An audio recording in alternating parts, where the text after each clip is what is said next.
आज की जो कहानी है दोस्तों, वो रिश्तों को शर्मसार कर देगी कि माँ बेटे के रिश्ते की ऐसी घिनौनी कहानी है जिसे सुनने के बाद आपको अपने कानों पर विश्वास नहीं होगा कि आप ये क्या सुन रहे हैं और मैं क्या सुना रही हूँ। क्योंकि जब मैंने भी ये कहानी सुनी तो मुझे भी विश्वास नहीं हुआ कि एक बेटा जिसे शारीरिक संबंध बनाने की ऐसी लत लगती है, जिसे शरीर की ऐसी भूख लगती है कि वो अपनी ही माँ समान यानी कि अपनी सास के साथ शारीरिक संबंध बना लेता है। तो दोस्तों, जब ये घटना निकलकर लोगों के सामने आई तो किसी को भी अपने कानों पर विश्वास नहीं हो रहा था। दामाद और सास का रिश्ता माँ बेटे के समान होता है और कैसा लगे कि जब वही दामाद अपनी सास के साथ शारीरिक संबंध बना ले, इतना ज्यादा उसे शरीर की ऐसी भूख लगे कि शरीर की भूख मिटाने के लिए वो अपनी सास के ही साथ शारीरिक संबंध बना ले।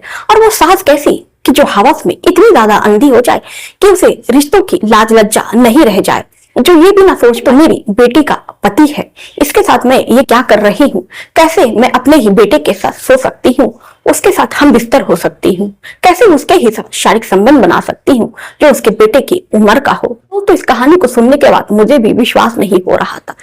लेकिन कहते हैं ना कि कुछ ऐसी समाज में घटनाएं होती हैं तो लोग विश्वास नहीं कर पाते हैं। तो दोस्तों, कहते हैं ना कि सच में ये जो जमाना है वो आज एक कलयुग का जमाना है जहां कुछ भी हो सकता है। तो इस घटना को मैं सिलसिलेवार से बताऊं कि आखिर में यह कहां की और कैसी घटना है और कैसे एक दामाद ने अपनी सास के साथ शारीरिक संबंध बनाया।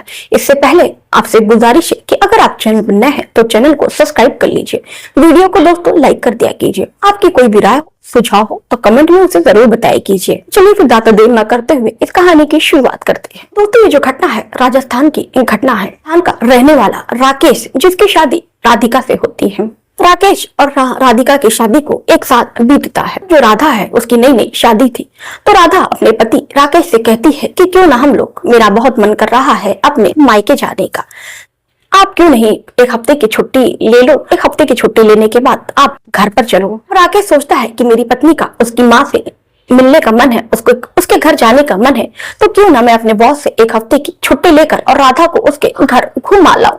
ऑफिस से घर आता है और राधा से कहता है कि राधा, तुम्हारे लिए खुशखबरी है। राधा कहती है कि ऐसा क्या है।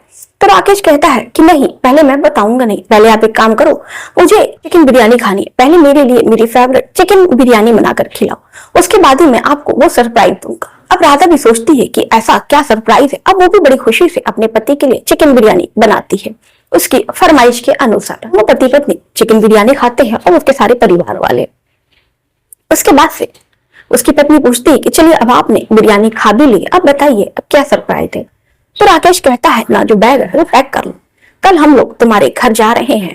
राधा ये बात सुनती है तो बहुत ज्यादा खुश होती है। उसे अपने कानों पर विश्वास नहीं हो रहा था कि वो अपने मायके जा रही है। कहते हैं ना दोस्तों, जब लड़कियों की नई नई शादी होती है तो मायके जाने के नाम पर वो बहुत ज्यादा खुश हो जाती है। अगर आपकी भी पत्नी, आपकी नई नई शादी हुई है और अपनी पत्नी को आप खुश करना चाहते हैं तो उसे अपने मायके घुमाने के लिए ले जाइए। राधा जो है जल्दी जल्दी अपना सारा सामान पैक करती है और अपने पति के भी कपड़े रखती है, दोनों के वो कपड़े रखती है। सुबह दोनों नहा धोकर निकल जाते हैं राधा के घर के लिए। अब राधा अपने घर पर किसी को बताई नहीं होती है कि वो अपने मायके आ रही है। जब वो घर पर जाती है तो देखते हैं कि घर पर कोई नहीं है, केवल राधा की दादी होती है। वो अपनी दादी से पूछती है कि मम्मी कहाँ है। राधा की दादी कहती है कि बेटा वो किसी काम से कुछ सामान लेने बाजार गई हुई है। वो पूछती है कि भाई कहाँ है। तो कहती है तुम्हारा भाई भी अपने दोस्तों के साथ कहीं गया हुआ है। राधा की दादी कहती है कि बिटिया तुमको बताना चाहिए था कि दामाद आ रहे हैं, तो कुछ दामाद की हम लोग खातिरदारी करते, अब बताओ तुम ऐसे ही बिन बताए आ गई। दादी बिस्किट लेकर आती है और राकेश को और राधा को पानी पीने के लिए देती है। पानी पीकर आराम करते हैं। तभी 2 घंटे के बाद राधा की मम्मी आ जाती है। राधा पूछती है कि मम्मी तुम इतनी लेट में क्यों आई। तो राधा की मम्मी बताती है कि दरअसल मैं सामान लेने गई थी तो वहां पे कुछ औरतें मिल गई, उन्हीं से मैं बात करने लगी, इसी कारण से थोड़ा विलंब हो गया। राधा की मम्मी राकेश को देखकर बहुत ज्यादा खुश होती है। राधा की मम्मी अपने दामाद का बहुत अच्छा स्वागत करती है, रात में उनके लिए अच्छा अच्छा खाना बनाती है। दोनों खाना पीना खाते हैं। उसके बाद सब लोग अपने कमरे में सोने चले जाते हैं।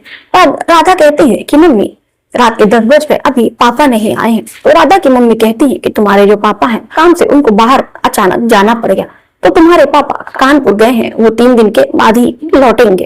राधा कहती है कि बताओ भला मम्मी, मुझे पता होता कि अगर पापा नहीं है तो मैं 3 दिन के बाद ही आती। राधा अपनी मम्मी के साथ सोती है और इधर जो राकेश था, राकेश को एक अलग कमरा सोने के लिए दिया जाता है। अब जैसे ही देर रात होती है, राकेश को अपनी पत्नी के बिना नींद नहीं आती है। राकेश राधा को मैसेज करता है और कहता है कि मेरा बहुत मन कर रहा है, एक काम करो, आप मेरे कमरे में आ जाओ। राधा अपने पति से कहती है, क्या दिमाग तो ठीक है, आप ये नहीं देख रहे हो कि आप कहाँ पर आए हो? वैसे भी क्या जल्दी है, हम एक हफ्ते के बाद तो जाने ही वाले हैं, आप कुछ दिन सब्र करो। फिर जो राकेश है वो जिद करने लगता है कि नहीं, मेरा बहुत ज्यादा मन कर रहा है, आप एक काम करो, केवल आधे घंटे के लिए मेरे कमरे में आ जाओ। अब जो राधा है वो उसको मना कर देती है। राधा कहती है कि मैं सोने जा रही हूँ और एक काम करो, आप भी सो जाओ। ये कहकर वो अपना नेट बंद कर देती है। उसके बाद से जो राकेश है वो भी सोने की कोशिश करता है, लेकिन भी वो इधर उधर करवटें लेता रह जाता है, लेकिन उसको नींद नहीं आती। अब फिर राकेश राधा को कॉल करता है। राधा फोन उठाती है, कहती है अब क्या है? राकेश कहता है कि देखो राधा, एक काम करो, तुम मेरे कमरे में आ जाओ, नहीं तो मैं तुम्हारे कमरे में आ जाऊंगा। राधा कहती है कि ठीक है, मैं आ रही। अब राधा राकेश के कमरे में जाती है। राकेश है राधा के साथ वो शारीरिक संबंध बनाता है और फिर 2 घंटे के बाद जब राकेश का मन भर जाता है तो राधा कहती है कि ठीक है, अब मैं एक काम कर रही हूँ, मैं माँ के पास सोने जा रही हूँ, अब तुम भी चैन से सो जाओ, तुम बहुत ज्यादा बदमाश हो गए हो, ये सब बदमाशी यहाँ पर नहीं चलेगी। आज तो मैंने आपकी जिद पूरी कर दी, लेकिन देखो आइंदा ध्यान रखना, रिश्तों की भी कुछ मान मर्यादा होती है, आपको ये देखना चाहिए कि आप अपने ससुराल आए हुए हो। ये कहकर राधा अपनी माँ के पास सोने चली जाती है। देर के बाद राकेश जो है फिर से उसको नींद नहीं आती है। फिर से वो राधा को कॉल करता है, कहता है कि राधा, तुम आधे घंटे के लिए मेरे पास फिर से आ जाओ, मुझे तुम्हारी याद सता रही है। मैं क्या कहूँ राधा, मैं तुमसे एक पल दूर नहीं रह पाता हूँ। अब जो राधा है उसको डांट कर फोन रख देती है। अब जो राकेश राधा को बार बार फोन करता है तो जो राधा है वो नंबर अपना स्विच ऑफ कर देती है। बगल में जो उसकी सास थे ये सब सुन रही थी और वो राधा को उसने जाते हुए देखा था। वो राकेश के कमरे में जाती है। राकेश के कमरे में जाती है और वो लेट जाती है। राकेश सोचता है कि ये राधा है और राधा समझकर वो उसके कपड़े उतारता है और वो उसके साथ शारीरिक संबंध बनाता है। वो हवस में इतना अंधा हो चुका था कि उसे समझ ही में नहीं आता है कि उसकी पत्नी नहीं बल्कि उसकी सास है। जब वो अपनी हवस मिटा लेता है तो उसे कुछ वो अजीब लगता है, उसकी आवाजें कुछ अजीब सी लगती हैं। कहीं ना कहीं शक होने लगता है और वो तुरंत लाइट को ऑन करता है। अब जैसे ही वो कमरे की बत्ती को जलाता है, वो अपनी सास को बेड पर नग्न पाता है तो उसके होश उड़ जाते हैं। वो कहता है, अरे माँ जी, ये क्या, मुझसे बहुत बड़ी गलती हो गई, मुझे माफ कर दीजिए। तो जो सास है वो कुछ ऐसा कहती है जिसे सुनने के बाद हर किसी के होश उड़ गए। वो कहती है कि बेटा कोई बात नहीं, पहली बार मुझे कोई मर्द मिला, मुझे बहुत ज्यादा अच्छा लग रहा है, कोई बात नहीं, तुम माफी क्यों मांग रहे हो? तुमने तो मेरी शरीर की भूख मिटाई है, आज तक मुझे कोई ऐसा मर्द नहीं मिला। अब जब ये बात राकेश सुनता है तो पहले तो राकेश चौंक जाता है, लेकिन फिर जब उसकी सास कहती है कि तुम मेरे साथ शारीरिक संबंध बना सकते हो, मुझे कोई ऐतराज नहीं, जब मुझे महिला हो के ऐतराज नहीं है तो तुम्हें भला क्या प्रॉब्लम है? अब फिर राकेश को लगता है कि जब उसकी सास ही उसके साथ शारीरिक संबंध बनाने के लिए तैयार है तो भला उसे क्या ही प्रॉब्लम। अब राकेश नहीं सास के साथ शारीरिक संबंध बनाने लगता है।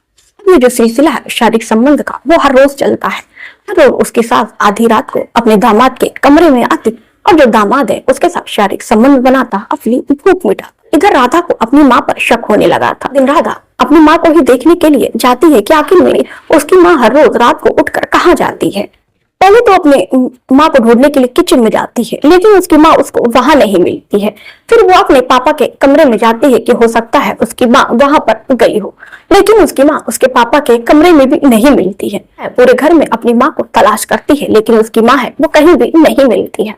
अब जो राधा है उसका जो शक है यकीन में बदल जाता है और वो अपने पति के कमरे के पास पहुंचती है। तभी वहां पर जैसे ही अपने पति के कमरे की ओर बढ़ती है, वहां पर उसे अजीब अजीब तरह की आवाजें आती हैं। अब वो तेजी से अपने पति के कमरे की ओर बढ़ती है, देखती है कि दरवाजा बंद है और उसके कमरे से अजीब अजीब तरह की आवाजें आ रही हैं। अजीब अजीब तरह से उसकी माँ जो है आवाजें निकाल रही है। दरवाजे पर खड़ी होकर राधा ये सब बातें सुन रही थी। वो अपने कानों पर विश्वास नहीं हो रहा था, ना ही अपनी आंखों पर विश्वास हो रहा था। इसीलिए वो तब तक वहां खड़ी रहती है जब तक कि राकेश अपनी सास के साथ शारीरिक संबंध बनाकर थक नहीं जाता है। राकेश अपनी सास के साथ घंटों तक शारीरिक संबंध बनाता है। उसकी सास का जब मन भर जाता है, उसकी सास अपनी साड़ी पहनकर अपना पल्लू लपेटकर बाहर निकलती है और कमरे का दरवाजा खोलती है। फिर वो अपनी बेटी को सामने खड़ा पाती है तो उसके पैरों तले जमीन खिसक जाती है। राधा की माँ इससे पहले कुछ बातें बनाती, राधा अपनी माँ को एक झापड़ खींच कर लगाती है, कहती है कि माँ के नाम पर तुम थप्पा हो, तुम्हें तो माँ कहते हुए भी मुझे शर्म आ रही है। जब ये बातें राधा की माँ सुनती है, अपनी बेटी के पैर पकड़कर रोने लगती है, कहती है बेटी मुझे माफ कर दो, मुझसे बहुत बड़ी एक गलती हो गई, इन हवस में अंधी हो गई थी, मैं क्या करूं, तुम्हारे पापा मुझे शारीरिक सुख नहीं दे पाते थे और इस सुख के लिए मैं बहुत ज्यादा प्यासी थी, इसलिए मैंने रिश्तों की लाज नहीं रखी।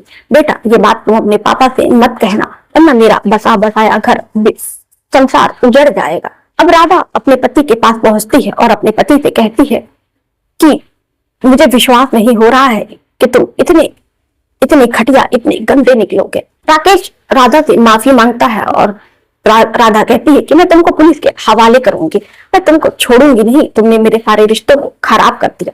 अरे तुम्हें शारीरिक संबंध बनाने के लिए मेरी माँ ही मिली थी, दुनिया की किसी औरत के साथ तुम ये काम करते तो शायद मैं तुम्हें माफ कर देती। अब ये कहते हुए राधा जाती है अपने कमरे में फोन लेने के लिए और वो पुलिस को फोन मिलाती है। राकेश उसके हाथ से फोन छीन लेता है और दोनों में काफी ज्यादा कहासुनी और फोन की ना झपटी होती है। तभी जो राकेश है वो स्लिप कर जाता है और वो गिर जाता है। अब वो सर के बल गिरता है, राकेश की मौत हो जाती है। राधा पुलिस को फोन करके बताती है कि उसके पति की मौत हो गई है। पुलिस आती है, बॉडी को बरामद करती है और पोस्टमार्टम के लिए भेज देती है। राधा से पूछताछ करती है कि आखिर में ये सब कैसे हुआ। राधा जो है सारा सच अपना बता देती है, बताती है कि दरअसल उसकी माँ का और उसके पति का दोनों का अवैध संबंध चल रहा था और इसकी भनक उसको लग जाती है और पुलिस को फोन लगाकर इस बारे में सूचना देने जा रही थी कि तभी जो उसका पति है वो फोन छीन लेता है। जो राकेश है वो गिर जाता है और सर में चोट लगने के कारण पर ही राकेश की मौत हो जाती है। पुलिस राधा को लेकर और उसकी माँ को लेकर थाने में जाती है, राधा के खिलाफ मुकदमा दर्ज करके उसको जेल भेज देती है। अब दोस्तों इस पर जो जज है क्या फैसला सुनाएंगे ये तो आने वाला वक्त ही बताएगा कि क्या राधा निर्दोष साबित होगी या उसको दोषी करार दिया जाएगा। तो दोस्तों इस घटना पर आपकी क्या राय है, आप हमें कमेंट में करके जरूर बताइएगा। क्या आपको विश्वास हो रहा है कि ऐसी कोई भी घटना घट सकती है कि एक सास अपने ही बेटे समान यानी कि अपने ही दामाद के साथ ऐसा कर सकती है? मुझे तो अभी भी विश्वास नहीं हो रहा है कि एक सास अपने बेटे समान दामाद के साथ ऐसा कैसे कर सकती है। तो दोस्तों चलिए मिलते हैं फिर किसी और घटना के साथ, किसी और क्राइम के साथ। तब तक के लिए जय हिंद, जय भारत।